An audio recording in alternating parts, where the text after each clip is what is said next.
you speak of something like something I don't know. So that's not a fun fact. That is a fun fact. It is a fun fact. How's everybody doing today? Fairly good. Overthinking a lot of course planning stuff. That's what's currently happening in my brain. I hope things continue going well, and if they aren't going well, I hope they improve for you. Period. Does anyone have any questions before we get started today? Got anything at all? Yes? When is our test? That's one of the things I was going to talk about next, so thank you for asking. Test number 1, my current plan, I'm still finalizing some details, but my current plan is test 1 will happen over the week of the first week of October. The way that I like to do tests is I like to do them during lab time, specifically because that gives you more time to be able to come in, rest for a second, get your mind right, and then take the test without worrying about having to rush out of here in 50 minutes to another class. So I like doing it during lab time for that reason. And that means that the test kind of happens over the span of a week. And which day you take it would be which day you come to lab that week. But that would guarantee at least, even if you have it on Monday, that would guarantee at least one day before you have it to come in and ask questions in lecture. Additionally, it'd be even more possible than normal to just sit in on a different section that week if you needed to or something came up, because there wouldn't even be a number of labs. You just have a test a year. There wouldn't be any other lab activity that week. You just come in and take the test during that time. And lecture time during that week would just become study sessions, basically. Very optional attendance, especially if you took the test Monday and then you wouldn't need to study for it the rest of the week, obviously.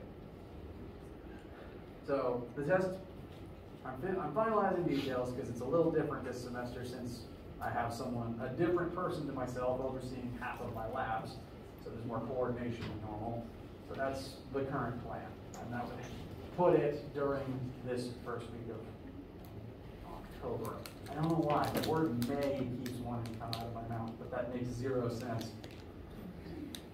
That means this week we'll be finishing up Chapter 4. Next week, the Chapter 4 homework will review, and we'll enter test prep study territory. And I'll teach a few other things that are just good to know and maybe sort of setting up what we do after the first test. And we'll have a normal lab next week as well, so setting up the things we'll need for that. Did I address the question? Okay. So that's the current plan. And additionally, just to keep it on your radar, the week after that, second full week of October, is fall break. So there's no class Monday, Tuesday, which means there'd be no lab that week. My plan is to spend that time grading your tests to make sure that they are factored into your midterm score, which goes out on October the 14th.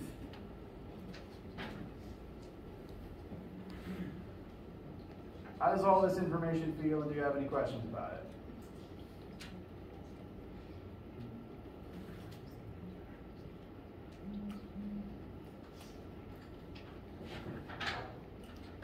Okay.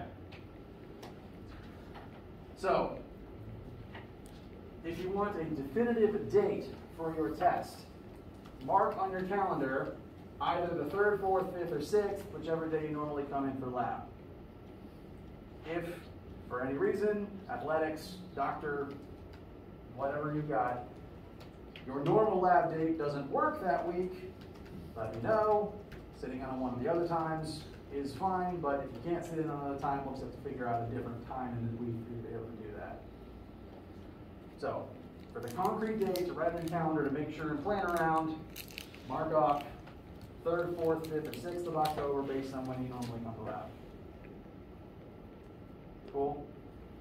Uncool? Is that uncool for anybody? Question? What is like the format look like? Good question. Format for tests in this class, and similar for Physics 1500 if you'll take that as well. The tests will be a packet of about 8 to 10 questions. The exam will have the same format, it'll just be twice as many questions. Each page will have 1 to 3 questions on it, and some of them, like first page might have some short concept questions, identify the laws of motion, how do you calculate weight, and then the rest of them, the bulk of them, will be word problems. Similar to the ones on WebAssign, but handwritten by me to make sure that they cover all the subjects and to make sure that they are solvable within the time allotted. And some of them will be multi-parters, some of them won't be. They'll also tell you how many points each one is worth. So a small one on the front page might be worth 5 points total. One of the big ones might be 20 or 30 points. And you'll know how many points it's worth so that you'll know if I'm spending too much time on a small point question, I should move on. If this big one is worth a lot of points and it's tricky, that's okay. It's weighted that way. Additionally, I always give, there's always more points on the test than it is graded out of. So it's graded out of 100, but there's more than 100 points worth of question. It's basically, there's a bonus question, but I don't assign which one is the bonus question. So there's just, you can earn more points than you need to get a 100. And as a reminder, on everything that I am grading by hand, partial credit, write variables, write work, write formulas, it's super easy to get at least a 50 as long as you actually try each question. It's virtually impossible to get a 0. The only way to get a 0 is to turn it in blank.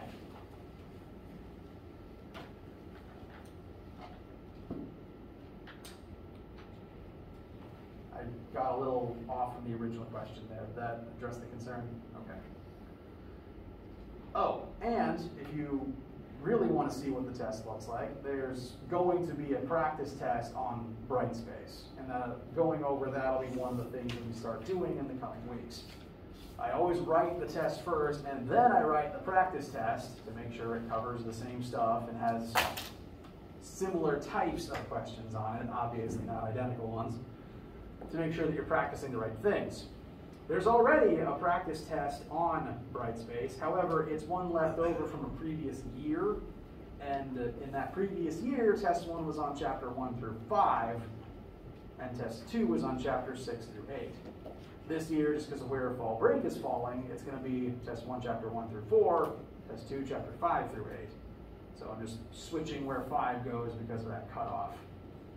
So if you look at the practice test that's already there, it'll have energy and power stuff on it you haven't seen yet. Don't let that scare you. There's a reason you haven't seen it yet.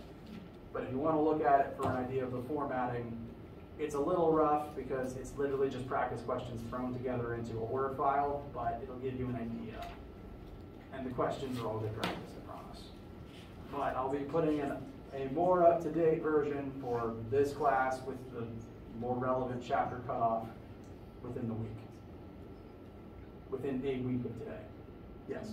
Are we going to be going over this practice test like as a class? Yes. For right now, like first thing to do, chapter 4 homework is due Monday. So on that Monday, we'll go over all of that. The rest of that week, we'll talk about practice tests, study guides, what I recommend doing, what I want you to make sure that you know. During that week, I'll also be talking about lab that week, because there will be a normal lab this week, last week of September. And then the week after that, the week of test 1, class will be more optional study time where we can go over anything anyone needs to talk about, and then the test will happen during lab slots. So is on the textbook thing that said that chapter 5 was due on Monday the 3rd, is it still going to be due on Monday the 3rd? No, chapter 5 will not be due on Monday the 3rd. That will be moved. Thank you for reminding me. That's from a previous version when I forgot when fall break was happening.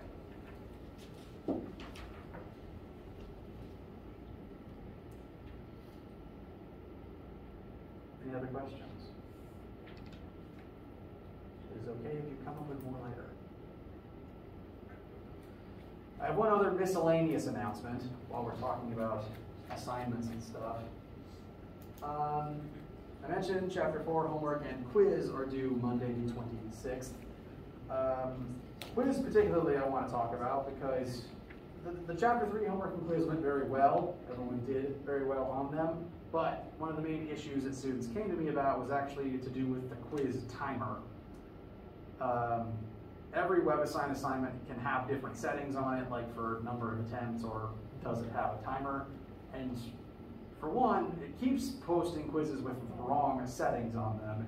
But even after I changed them to what I thought were the right ones for quiz 3, people were still reporting issues with the timer, namely like you enter the quiz, timer starts ticking, you input your answers, it didn't tell you if you were right or wrong or not, it didn't give you a chance to enter new answers until the timer finished.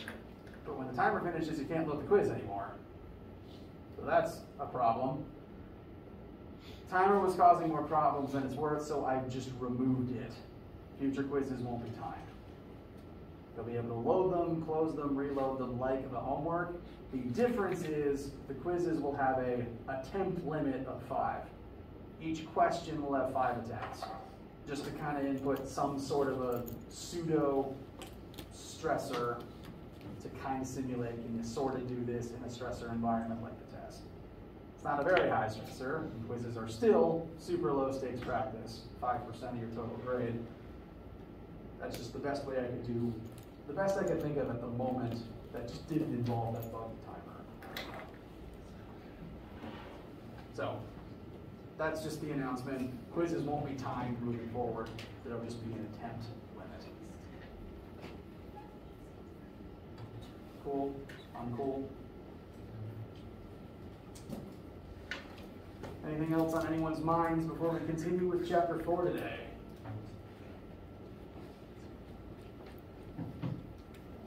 All right. Let's get the notes back on the board. Here's my water.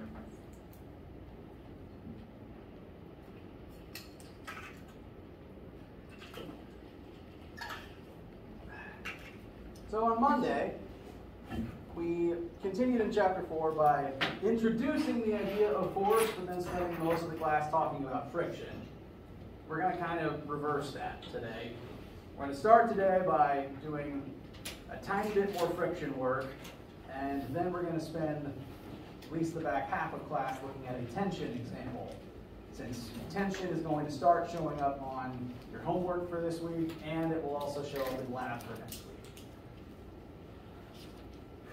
To start with, on Monday we defined what friction is, what caused it, the formula for friction. Speaking of which, remind me, what is the formula for friction?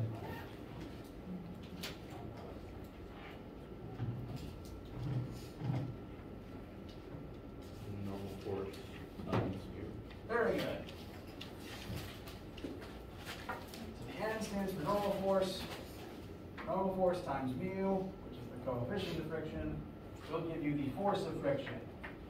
Small footnote, I do kind of recommend having absolute value brackets around those two forces, since that formula doesn't take into account or doesn't care about any possible negatives on the direction of friction.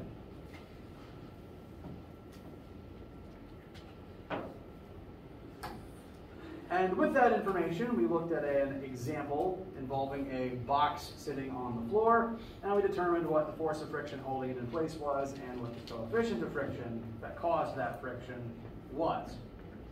Now, we ended last lecture by talking about how two different forms of friction technically exist. They are static friction and kinetic friction. Static is the one that holds things in place when they aren't moving yet. And kinetic friction is the kind that slows you down while you're in motion. Which of the two is the stronger one, static or kinetic? Static. Static, very good. It's harder to get things moving in the first place than it is to keep them moving. I'm hoping that sounds familiar to examples you've noticed in your own life. We will now utilize this knowledge to basically take the question we looked at last time and now tack on, what's the kinetic friction and coefficient of kinetic friction. So this is part 2 of the example from last time. When we looked at this particular box last time, it's the same box as is in your notes. You don't have to change anything. Just find the page where you wrote them. 250 kilogram box sitting on the floor. We pushed it with 1,000 newtons, and that was enough to make it begin budging. We found the maximum force of friction that was holding it in place and the coefficient that created that friction. Of the two friction types, which one is this?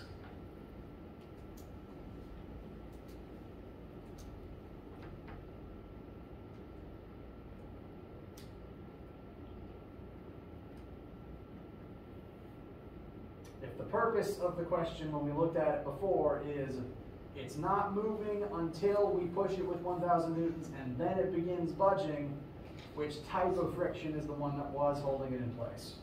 Static. Static, very good. So I'm just going to add a little s on the bottom of all the values we found so far. The force of friction we found before is the force of static friction, and the mu we found before is the mu of static friction.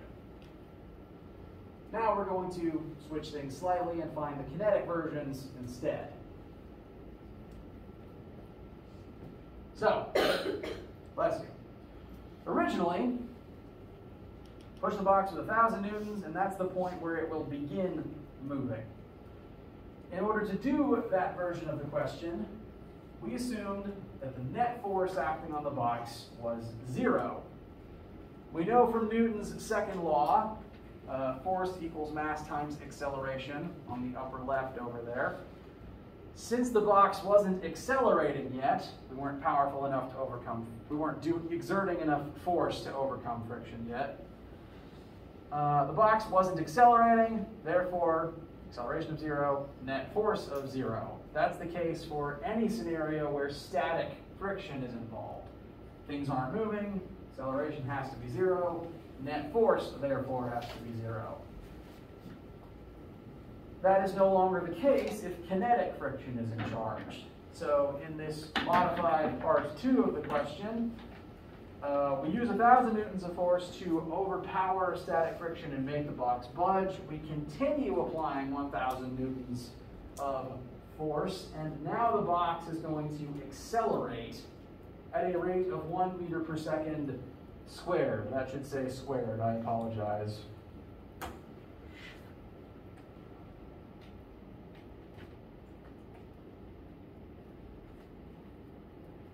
Squared.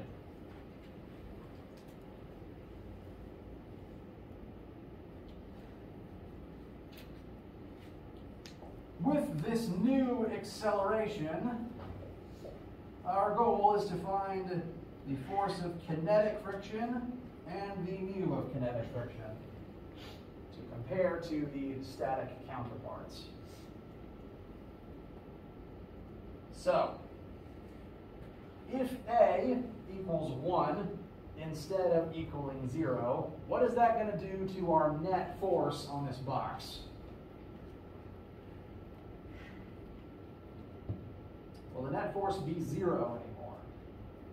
No, by definition it can't be. If we're accelerating, then A times m equals net force. So our acceleration times our mass will create the new net force for this altered example. So to solve for that net force, I'm going to plug in m and a from Newton's second law over there. Box has a mass of 200 kilograms, and we're accelerating at 1 meter per second squared. So that should give us a net force of 250 newtons. Note, we didn't change what we were doing. We're still exerting 1,000 newtons of force. The only thing that changed is we overpowered static friction, and now the weaker kinetic friction is in charge. It's not able to oppose us as much, and as a result, the net force rises since friction got weaker.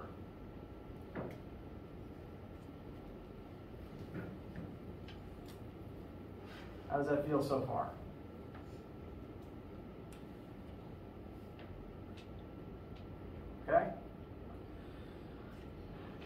we have a value for net force, and by definition, net force is still all the forces added together, so we can replace sigma F with all of the x forces being added together.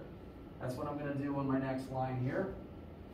Like last time, our two x forces are the force we're applying and the force of friction opposing us. Those are the two forces specifically in the x-axis. Gravity and normal force are in the y, so we're not looking at them right now. So, net force in the x, sum of the x forces, that's SUM. We're going to add together 1,000 with our presently unknown force of kinetic friction. So force, friction, kinetic. They must add up to form 250. It's the same 250 from the line above. I'm just adding in another part that is also equal to net force. We know net force equals 250 because of Newton's second law. We also know by definition of net force that it's equal to the sum of all the forces. So all three of these things happen to be the same.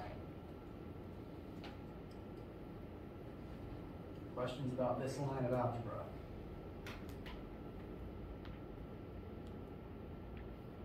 Okay. So that leaves us with 1,000 plus force of friction kinetic equals 250. If we want force of friction kinetic, we can subtract 1,000 over to the other side, and that should give us a kinetic value of 750 newtons in the opposite direction as the force we apply. That's what the negative means.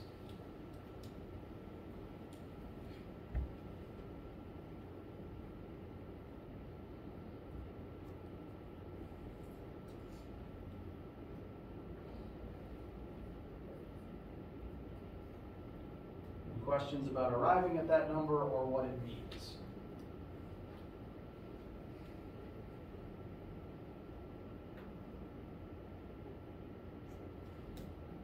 All right.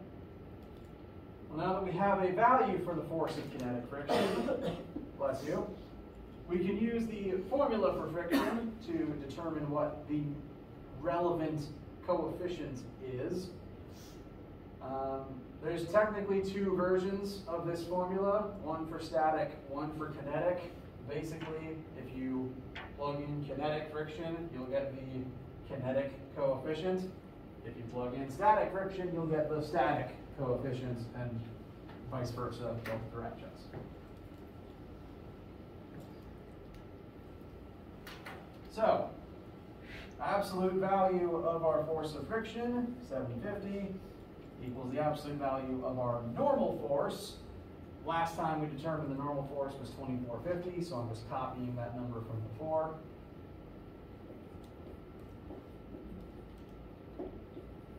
Times mu k.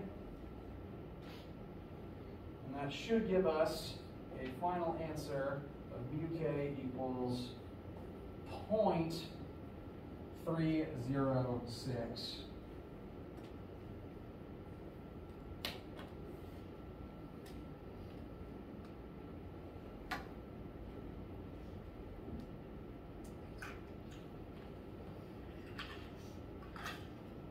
Questions about arriving at that answer?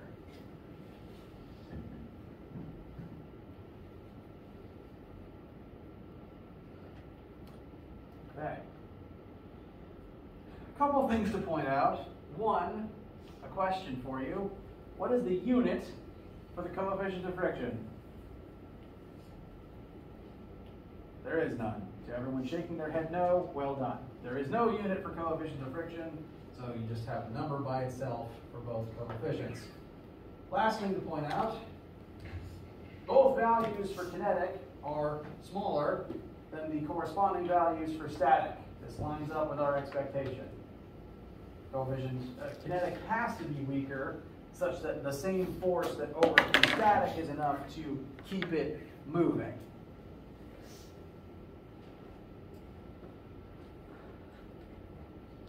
And that's the end of that one. Good feel.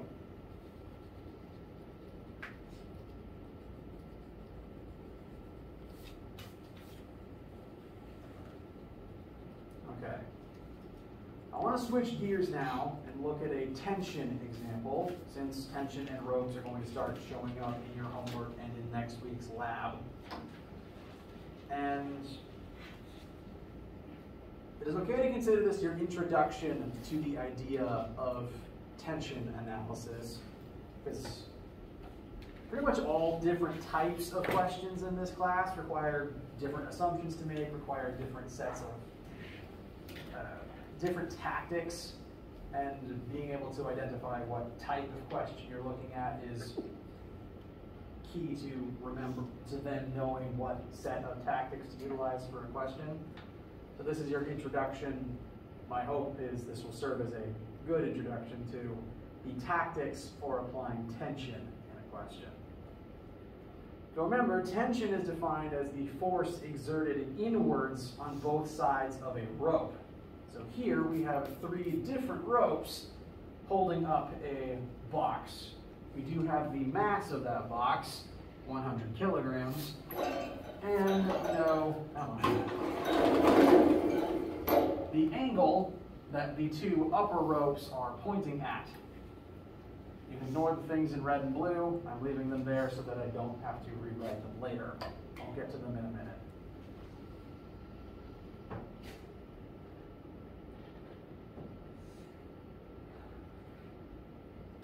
So we have 3 ropes here. They're all tied together. They're all supporting that hanging mass. And we are going to figure out what the tension is in each of those ropes.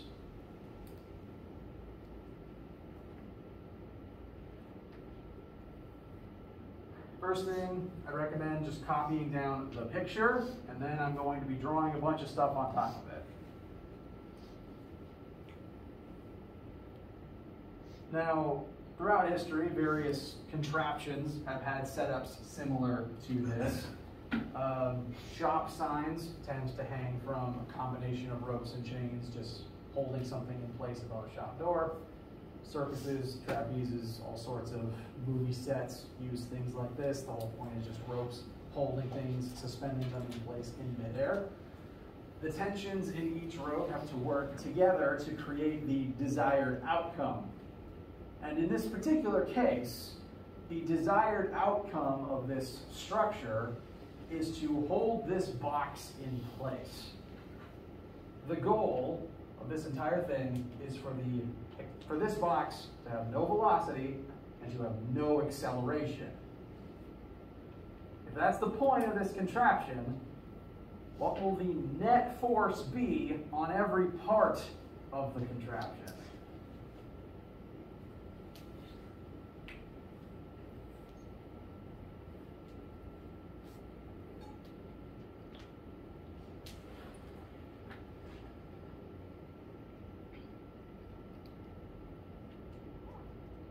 The purpose is for nothing to move, for nothing to accelerate, for every object present to have an acceleration of 0. The net force on every object, on every point in this web, needs to be 0.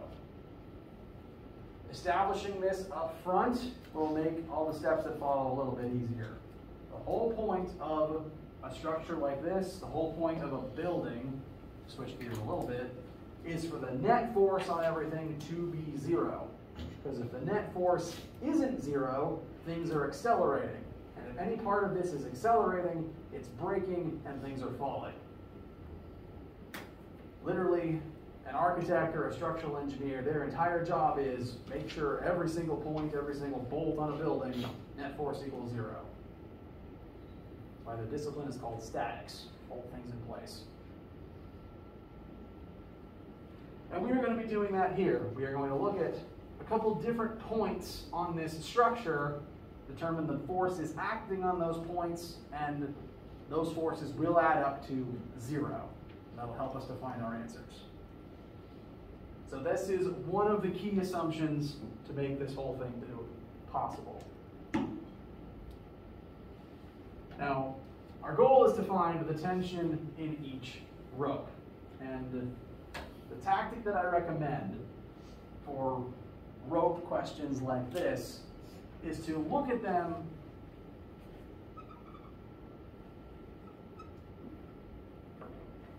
in terms of single points, 1 point at a time. Because each of these ropes are connected to different things. And there's different pieces of information that you can glean by looking at each different point of connection. So the 2 points I'm going to look at here are P1. I called it 1 because we're going to start down here. That's the point where this downward facing rope connects to the box. And later, P2, the point where all 3 ropes meet in the middle. So we're going to look at the forces acting at each particular point, and we know going into this, the net force on each point has to be 0. All the forces on each point have to add up to 0.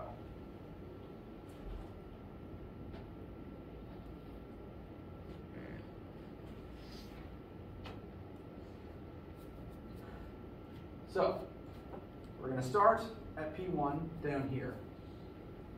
This is the point where the box connects to this rope, the rope that's hanging straight up and down, the lowermost one. What are the forces currently acting on that particular point?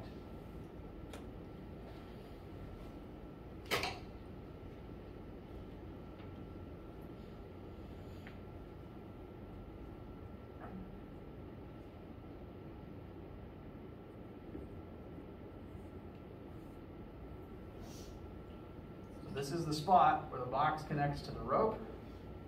At this particular point, the 2 things it's connected to, the box and the rope, are pulling on that point, on that joint, in different directions. You can think of this as there's a hook sticking out of the box and the rope is tied to the hook. What would be the forces acting on the hook? The box is going to be pulling down on that spot. Its own weight compels it to move downwards. So we'll have Fg from the box's weight. And the other force acting here, the only other thing physically connected to this point, is the tension in rope number 1. Tension's a little unique, and a lot of people use capital T to refer to it. It's not usually F subscript T, it's just T sometimes. At least that's how my brain remembers it, so I apologize for that small inconsistency. And I'm labeling it tension 1 because this is the first tension we're finding, so we're just going to call this rope 1. So this bottommost rope is going to be rope 1. Tension 1 is the tension in rope number 1. So these are the 2 forces acting on this particular spot. Any questions so far? Okay. These are the 2 forces acting here. We know that they must add up to 0, because the net force on every point here must equal 0. So I'm going to set that up now. The net force acting on point 1 is going to be equal to tension 1 pointing upwards plus force of gravity pointing downwards, and they must add up to 0. This is ultimately going to tell us that for rope 1's perspective, rope 1 is supporting the entire weight of the box. This would be the same if you just had 1 rope supporting the 1 box hanging straight down from the ceiling. The 1 rope is supporting its entire weight. If it wasn't, it would snap and the whole thing would fall.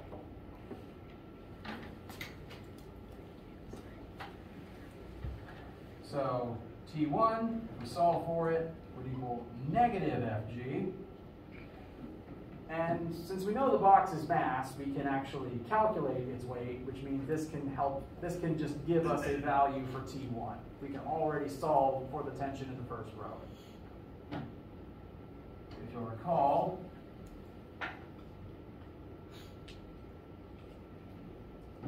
mass times 9.8 tells us the weight of an object. So I've just substituted m times g in place of f subscript g. Box's mass is 100 kilograms. G is negative 9.8. And so that's going to give us a T1 of 980 newtons.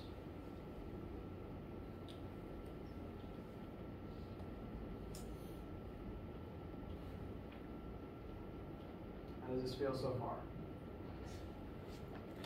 Why did we, oh,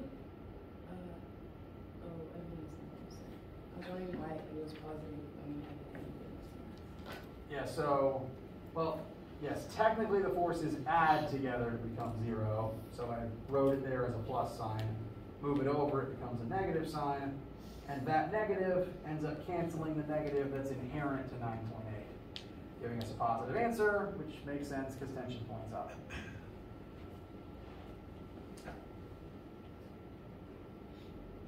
Any questions, issues about this particular point or this number? All right. That's everything we can learn from point 1. Those are the only two forces there. We now have a number for both of them. That's one of the tensions down. Great job. Now we're going to switch gears and look at point 2. It has 3 ropes. Means it will be more work to figure out everything at this spot. At this spot, 2 more ropes are here. We've got T2 pointing that way, and T3 pointing this way. Since those ropes are on angles, they will have X and Y components that we're going to need to deal with. I'm going to go ahead and show how I'd divvy up those triangles.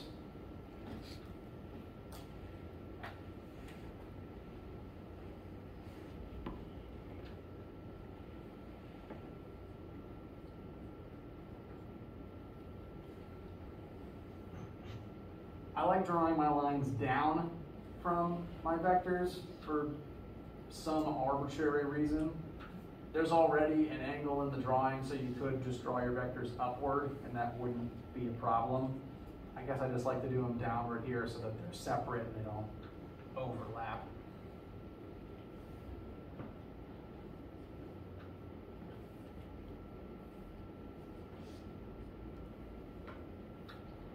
So T2 will have a negative facing X component and a positive facing Y component.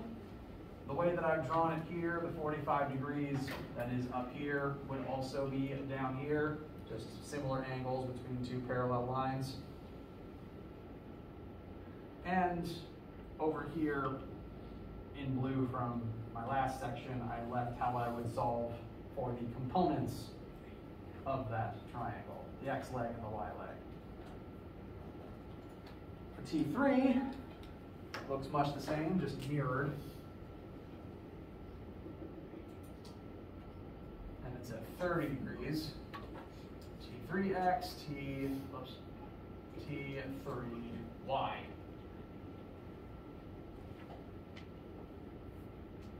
So T2 and T3 both have X and Y components. Now additionally, the first rope is also tied to this particular spot. So tension 1 will still be present here. So tension 1 is going to also act on this particular spot. My question is, what direction is tension 1 going to point at this location?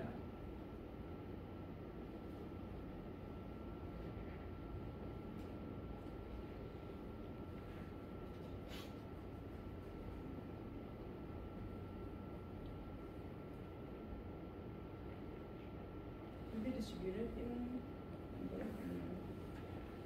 Say again? Will it be distributed? Well, kind of. I'll get to that, I promise. My question right now is, the first rope, the rope with tension 1 in it, is attached to this spot. So tension 1 is going to also be present here. T1, T2, and T3 are all acting on this knot. But at this knot, what direction is T1 going to point?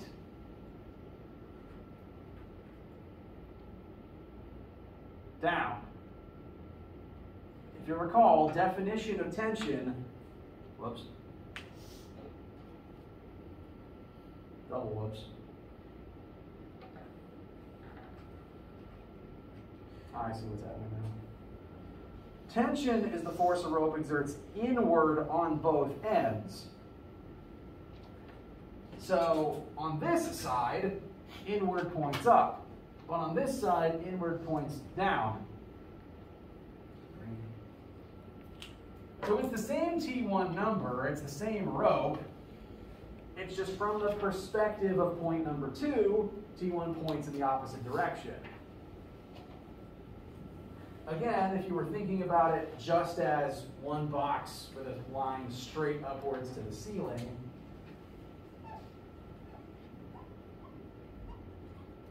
T1 would pull up on the box, and that's why the box doesn't fall, but it would pull down on the ceiling that it's connected to, and that's why it's possible if the box was too heavy, the rope would break the roof and pull everything downwards. And it's why, if say there wasn't a roof there, if you were just holding the rope upwards, it's why you feel the whole thing pulling down on your hand, and why you have to exert a force upwards to keep it in the air. So, all ropes pull inward on both sides. And so from an outside perspective, it's in a different direction on each side. So we keep the same number for T1. It's a good thing we have that number. It's just negative now. And so that means we have these 3 forces acting on this spot. They all 3 still need to add up to 0, but since T2 and T3 are at weird angles, we have to be specific and contend with x vectors and y vectors. In the x-axis, the only 2 x forces present at point 2 are the x component of t and the x component of 2.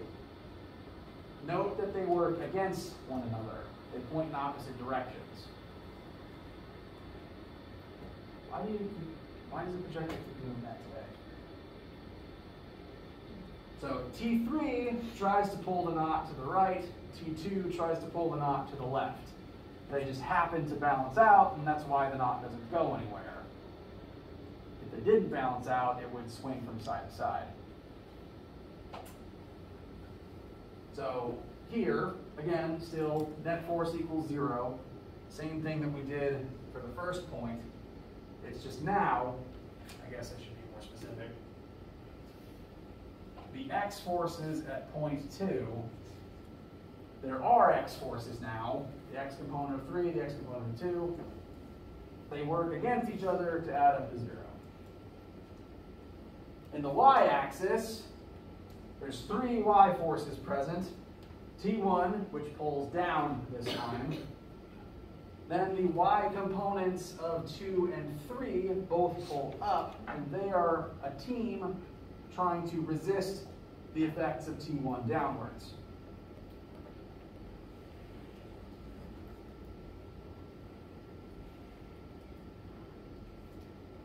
And again, they all add up to 0 still because nothing's moving. Any questions about this dual setup so far?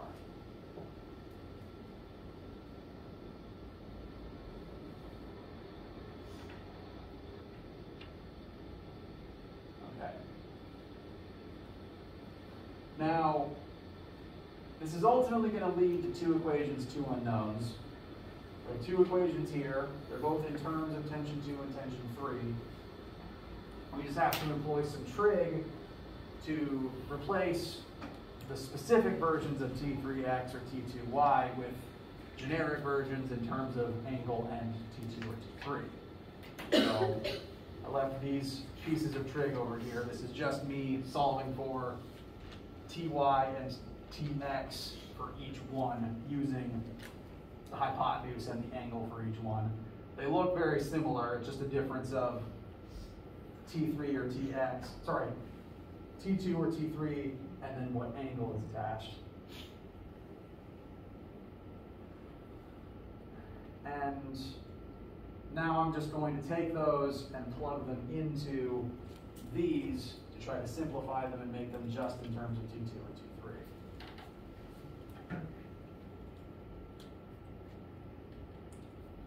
T3x, cosine of 30 would be T3x over T3, so T3x is T3 times cosine 30.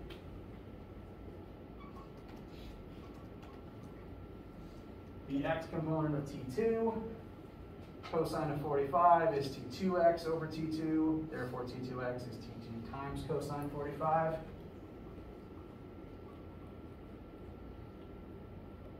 Those two things add up to 0 still.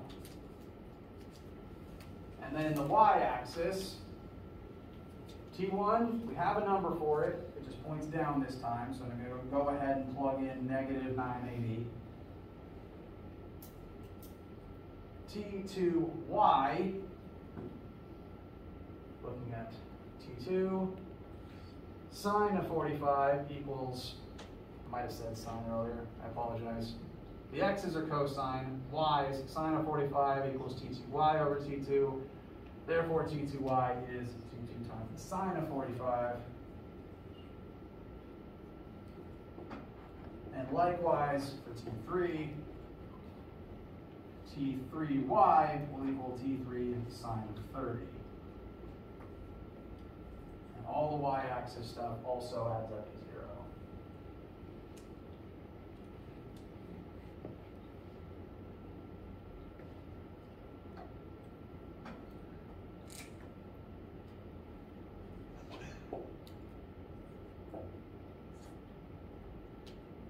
And that leaves us with two equations, the x version and the y version, that have the same two unknowns in them, T2 and T3. So this is where the two equations, two unknowns step starts. We're a little light on time. I don't want to hold you up, because that's rude. But I'll just demonstrate.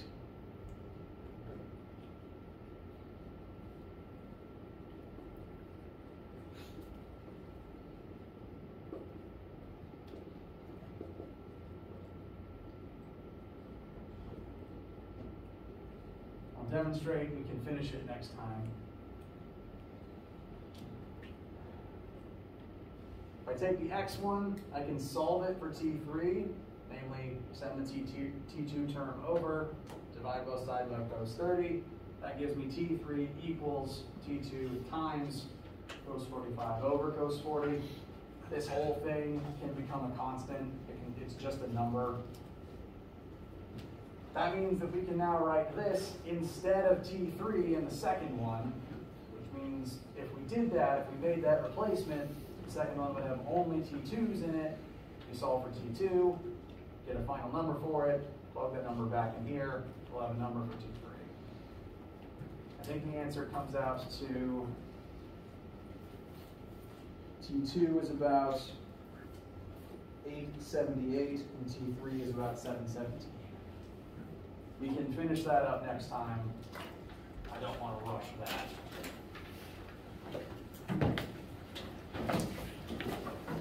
Any questions right now? Keeping in mind we'll finish this up next time and I'll make sure it makes sense.